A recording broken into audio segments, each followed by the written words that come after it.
वो ट्रक ही पलट गया भाई। क्या हाल है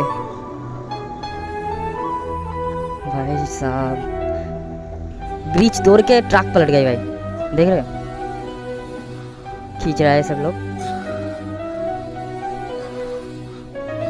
वहाँ पर एक जेसीबी है, यहाँ पर ट्रक है, फिर भी इसे निकल नहीं पा रहा है क्योंकि एक लोडेड ट्रक था भाई।